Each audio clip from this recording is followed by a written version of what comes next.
So, before I start, it's been a long day, so let's do a little bit of chant. And so I'm going to say climate, and you're going to say justice. We're just going to do that a couple times, all right? So what do we want? Climate! Justice! Climate! Justice! Climate! Justice! Climate! Justice! When do we want it? Now! When do we want it? Now! Woo!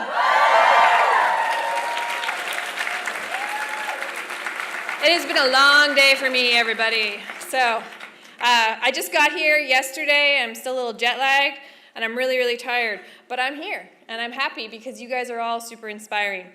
So my name is Eriel Tchekwie Deranger, and I'm going to also talk in my language. So if you don't understand what I'm saying, I'm not just speaking weird Canadian speak. I'm speaking my language. So Iglanete, Denè Eriel Tchekwie Hushe, Masicho. I said my name is Eriel Tchekwie in my language, and thank you for having me. And my name, Eriel Tchekwie, means Thunder Woman in my language. I'm always super happy to say that I don't have a colonial name, I just have my own Indigenous name, and I'm so grateful for my parents for giving me this name. I like to start my presentations with this map, because it's not the way we look at the world. This is a map made by the National Geographic, so it is not accurate. But it is a map of the world that doesn't look at it by states, colonial states, but looks at the recognized indigenous territories of the world. We don't often think about this. We don't often think about indigenous peoples and where they exist on this planet, but we exist everywhere. We represent 5% of the global population, or roughly 370 million people worldwide. We have, and we're not homogenous. We're not homogenous. We have different cultures, different languages. In fact, there are over 5,000 distinct groups with our own languages, cultures, governance, education systems, ways of being and knowing, and we are recognized in over 90 different countries. What is really interesting is when you start to dig a little bit deeper. Our recognized indigenous territories cover 22% of the world's land surface. Urban centers on planet Earth only occupy about 3 to 4%. The agriculture and businesses that sustain those urban centers only an additional 10%. So we occupy over double what settler populations occupy. We utilize double the land surface, and that is because of our intrinsic connection to land. 80% of the world's biodiversity is within that 22% of the world's land surface. 80% of the world's biodiversity is within recognized indigenous territories. And even one step further, 85% of the world's conservation and protection zones is within recognized indigenous territories. This is not a coincidence. This is because our culture and identities are intrinsically linked to these places on the land. My people are the Kaitale Denè people, the people of the willow, the people of the land. You cannot remove us from those places. We are one and the same. You destroy and you remove the land, you destroy an entire people. The stat on 5,000 distinct groups, we are also the fastest disappearing language groups on the planet. 10 years prior to these stats, which are relatively new, there were 6,000. So within 10 years, we lost over 1,000 different languages in our communities. Now, more than ever, we have to recognize the important connections of indigenous cultures and identities to land preservation, to climate stabilization. And there are tools to do that. The UN Declaration on the Rights of Indigenous Peoples is a unique international tool because it is the only UN declaration, the only international convention that was created by and for indigenous peoples in partnerships with states. No other international law or legislation was created by. This is the only international convention where indigenous peoples had a seat at the table in drafting. And it is based and founded on the ideals of self-determination. That is absolutely critical because when we talk about climate justice, we need to have communities that can determine what happens with their lands and territories, what happens with the critical biodiversity that's encompassed within their lands and territories. And the beautiful thing is that the international community has stated that this is a bare minimum standard in which we have to achieve. It becomes really important when we start talking about the climate crisis. The international community has come together to say that we need to keep global temperatures 2 degrees below pre-industrial levels, and that could decide our fate. But more than that, climate change poses threats and dangers to the survival of Indigenous communities worldwide. But Indigenous peoples interpret and react to the impacts of climate change in creative ways, drawing on traditional knowledge and other technologies to find solutions that society at large can replicate to counter pending changes.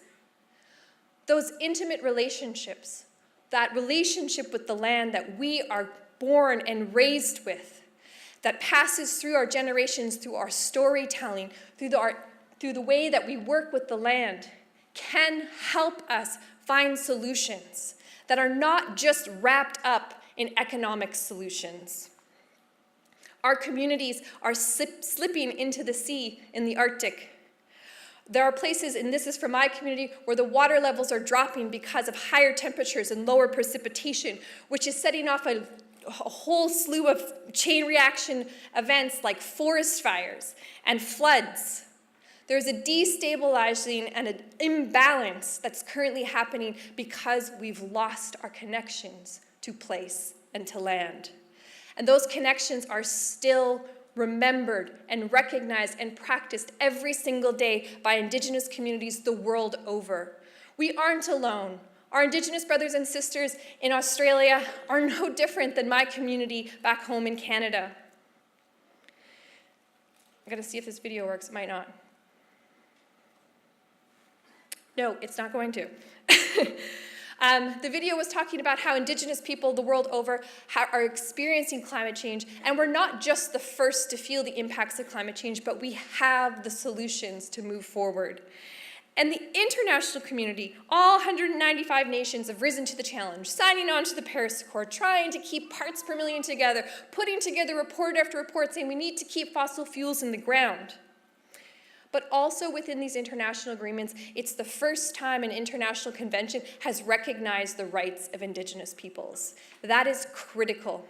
And it did not happen because of the goodwill of all these people coming together and saying, oh, look, Indigenous people are so great. We have the president of the UN saying Indigenous people are important and vital. We have UNICEF saying agents of change. And yet, where are we relegated to? This is a picture from Paris, the COP in Paris in 2015. And we were still not at the table with state leaders. We did not have a hand in drafting the Paris Agreement. Our rights got recognized because we took to the streets, because we protested, because we lobbied hard in the governments. And it was no different in 2009 when we were in Copenhagen. Every single year, in order to have our rights recognized, is to have our voices heard, to have the critical importance of our cultures and identities linked to finding the solutions and pathways to climate justice, we had to fight. It is time for us to stop allowing our people to be on the sidelines of decision-making and to have a seat at the table to ensure that our knowledge is intrinsically linked to the solutions that are going to build the pathways forward to a sustainable and just future for everyone. I want to take you to Canada now. This is a map of Canada that we don't often think about. These are the treaty territories of Canada. I belong to Treaty Number 8. Over there. Is there? I don't know. I don't think there's a thing on here. Treaty Number 8, up there. It's the largest numbered treaty area in Canada. And I know there's lots of talks about developing treaties here in Australia. I don't want to be too political, but I don't think they're super awesome. But these treaties were created out of this idea of peace and friendship, coming together to share the land, to come together to manage the resources, and to bring together the settlers and the Indigenous people together in friendship. This is the treaty medals that they handed to our people, and yet, going back just so you can see, this is the treaty map that we signed treaty for, to share and govern the lands together. But these dots on the map, this is all that they have given us. We have gone from signing agreements to govern those large tracts of treaty to being given tiny little dots on the map. We've lost 99.8% of our land masses to broken treaty promises in our country, and they have done it for this. so that they can exploit the resources that have pushed us to the precipice of catastrophic climate change. They have robbed us of our ability to govern our lands, to self-determination over our territories, and now we must rise up and reclaim our spaces and roles as stewards and caretakers of the land, because there's too much at stake. Even our government recognizes this. But more than government recognition and international conventions, it's Mother Earth that needs to be protected. We often talk about the lungs of Mother Earth. And when we think of that, a lot of people think of the Amazon rainforest. What's really interesting is on the bottom is the Amazon rainforest, and the top picture is my traditional territory in Canada's boreal forest. The rainforest in the Amazon is the southern hemisphere's lungs, and the north is Canada's boreal forest, where I come from. Unfortunately, the community of Fort Chipewyan, where my people reside, is downstream from the largest industrial project on planet Earth, Alberta's tar sands. This is what I think about Alberta's tar sands. I actually made that banner. It was really funny. I came up with it out of a sleepless night. I'm like, we're going to this big protest tomorrow. What should we do? And I'm like, I don't know, tar sands, WTF? And we thought it was really hilarious, and it was our favorite banner. But honestly, we are in a time of catastrophic climate change. We have the global community coming together saying we need to move forward and phase out of fossil fuels, and yet we're continuing to approve projects like Alberta's tar sands, like Adani coal mines, like fracking in Candy's territory. This is Alberta's tar sands. This is the oil. This is oil, everybody. This is not your conventional sweet crude oil that you can get out of a pump jack. You have to dig this up. In 1995, they were only creating 482,000 barrels a day. By 2008, it was 1.3 million barrels per day. Projected, they want to get to 3 million barrels a day by 2020. And by 2030, over 4 million barrels per day. We can't afford this. There are 171 billion barrels of oil in Alberta's tar sands. It's the third largest oil reserve in the world. It encompasses 142,000 square kilometers of land where there's recoverable deposits, and 20% of it they have to access through open pit mining. There's currently 902 square kilometers that have already been mined, and they want to bump that up to 4,800 square kilometers. The rest, the other 80%, is going to be done by in situ or SAGD, which is very similar to fracking. This is why it's called the largest industrial project, because of the footprint in my territory, but because of all of the infrastructure that touches coast to coast to coast to coast of the entire continent of North America, with pipelines running through Candy's territory, through other of my Indigenous brothers and sisters' territories, and threatening their livelihoods, their water systems, and their climate-stable futures. This is one of the open pit mines. This is a quote by a scientist at one of the most prestigious universities in our province. There is nothing on this planet that compares with the destruction going on there. If there were a prize for unsustainable development, the tar sands would be a clear winner. This is a toxic tailings pond. In order to access the oil in the ground, they dig it up, and then they have to take fresh water, 1 to 3 barrels of fresh water from the Athabasca River system, the river system that feeds my community, to get 1 barrel of oil. Tailings ponds now cover 260 square kilometers of land. That's bigger than the proposed Carmichael mine. That's just the waste byproduct of the industry in my territory. And every day, 1 million liters of toxic leaching chemicals leach into our river systems every single day.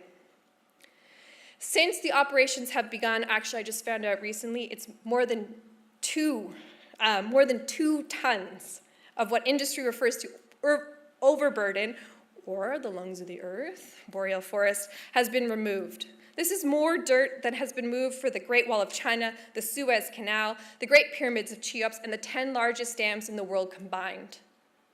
This is what we're being sold as progress. This is what we're actually being told in my province is going to help pave the way and pay for a transition to a renewable energy economy. They're literally telling our people this. Now I talked about in situ, the other 80%. This is it. This is basically fracking. They steam inject water into the ground. They're now adding solvent to make it faster. But it's not like just a small little thing. 137,000 square kilometers of land is slated for in situ. This is what our ecosystems will look like. There will be well pads like that was shown by Larissa earlier this morning, basically covering like half of the province in my people's traditional territory. And it's not just one company. It's not just one Shell or one Adani. It is every single multinational company in the world. Canada is one of the last remaining states that has opened its doors to a free-for-all for anyone to come in and take the land of Indigenous peoples and leave a toxic legacy for all of us. That was my timer. I'm almost done. This is what they're leaving for us. They're destroying our pristine biodiversity that has sustained our people for many generations. And they're going to return it. They're going to reclaim all of this.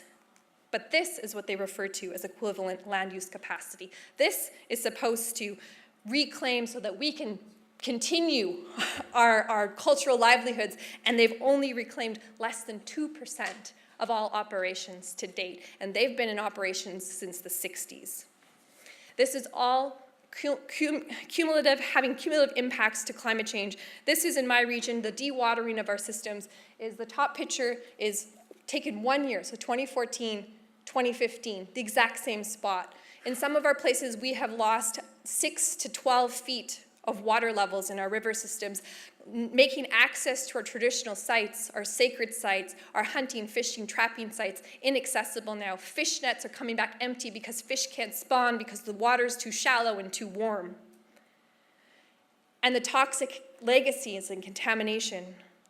The top one is birds that landed on one of these toxic tailings ponds that is basically modern-day tar pits. It's so filled with toxic contamination and sludge that when these ducks, 1,606 ducks, landed as they were migrating through the territory, every single one of them died and sunk to their death. Fish are being pulled from the river systems, deformed and contaminated. And what's even worse is this is a beheaded bison, because we have become so psychotically disconnected from the land that we now see increased poaching on some of our most sacred animals in our territory. This isn't just about toxic contamination to the land and the air, but a toxic contamination of our minds.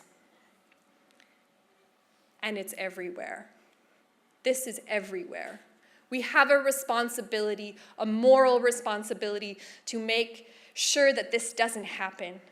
The people in my community have been standing up against these dirty corporations and these dirty oil projects to ensure that there is not just a safe future for us, so that this isn't granted as the way forward, so that we can stop the projects from happening all over the world. It's time for us to move away from these antiquated systems of capitalism, of energy systems, and move ways to looking at decolonizing our minds and decolonizing the environment. Indigenous people are already standing up, and we need to stand beside them. We need to ensure that their rights are upheld, not just in the development of solutions, or to stop projects, but in the development of solutions as well.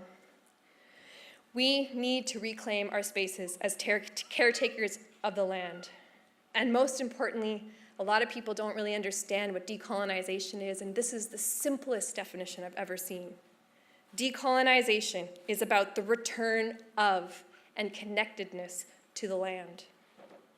If we don't find ways to decolonize our minds and reconnect with those places, Mother Earth, the very thing that gives us life, we are doomed to repeat the same mistakes. It's not going to be windmills and solar panels that are going to save us. They are necessary, absolutely, but it is not going to be the thing that saves us. What's going to save us is reframing the way we think about the land and reconnecting to those places.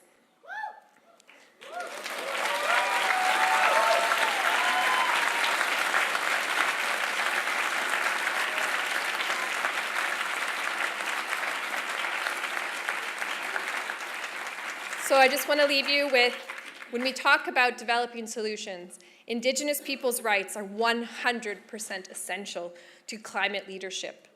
It's not just in the Paris Accord, but it should be developed in every single solution. Even when we talk about energy efficiency and transitions of grids, we need to be pulling Indigenous peoples into the equation, and they need to have a seat at the table. We can no longer be marginalized and sidelined from these conversations any longer. Respect Indigenous people's rights, end CO2 colonialism, and that's the end of my presentation. Thank you. Masi Cho. Ladies and gentlemen, give it up for the awesome Eriel. Woo!